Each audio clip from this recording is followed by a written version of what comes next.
కృష్ణా జిల్లా పెనమలూరు నియోజకవర్గంలో ఓట్ చోర్ గద్దీ చోట్ పేరుతో కాంగ్రెస్ నాయకుడు రాహుల్ గాంధీకి మద్దతుగా ర్యాలీ నిర్వహించారు.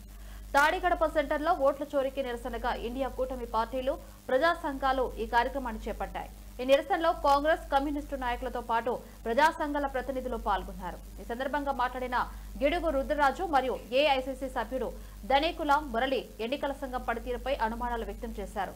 గిడుగు రుద్రరాజు మాట్లాడుతూ వారణాసిలో ప్రధాని మోడీ విజయంపై తమకు అనుమానాలు ఉన్నాయని తెలిపారు.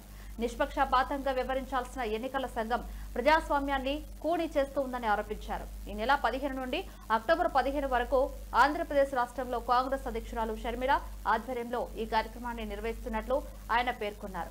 ఎన్నికల సంఘం బీజేపీకి అనుకూలంగా వ్యవహరిస్తూ అవకతవకలకు పాల్పడుతుందని, ఈ కార్యక్రమం ద్వారా ప్రజల్లో చైతన్యం తీసుకువస్తామని తెలియజేశారు.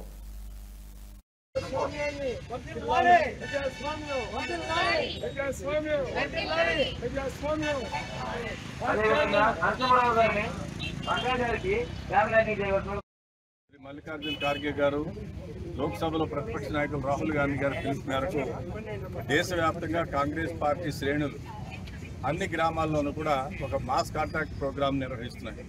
దాంట్లో భాగంగా ఈ నెల 15వ తేదీ నుంచి అక్టోబర్ 15వ తేదీ వరకు ఆంధ్రప్రదేశ్లో కూడా ఆంధ్రప్రదేశ్ కాంగ్రెస్ కమిటీ అధ్యక్షురాలు షర్మిలారెడ్డి గారి నాయకత్వంలో పార్టీ శ్రేణులు అందరూ కూడా ఈ యొక్క కార్యక్రమాన్ని చేస్తున్నారు.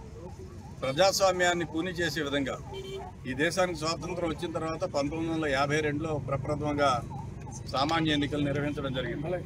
ఎలక్షన్ కమిషన్ యొక్క పనితీరుని అభిశంసించే విధంగా ఉన్నటువంటి అని చెప్తే ఆనాడు ఎన్నికల కమిషన్ కానీ చాలామంది దేశంలో ఉన్నటువంటి వాళ్ళు కానీ నమ్మలేదు.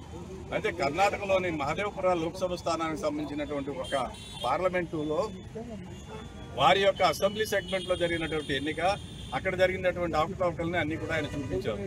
ఈ దేశంలో ఎలక్షన్ కమిషన్ నిర్పక్షపాతంగా పనిచేయవలసినటువంటి ఎలక్షన్ కమిషన్కి భారత ప్రభుత్వం 2023లో కొన్ని అమెండ్మెంట్ చేసింది. గతంలో చీఫ్ ఎలక్షన్ కమిషన్ కానీ ఎలక్షన్ కమిషన్ సభ్యులు కానీ నియామకం జరిగేటప్పుడు ప్రధానమంత్రి, leader of the opposition, supreme court chief justice R is nominee ఎవరో ఒకరు ఉండేవారు. దాన్ని 23లో అమెండ్మెంట్ చేసి నుంచి కంటెస్ట్ చేసినప్పుడు సుమారు 5 లక్షల ఓట్లు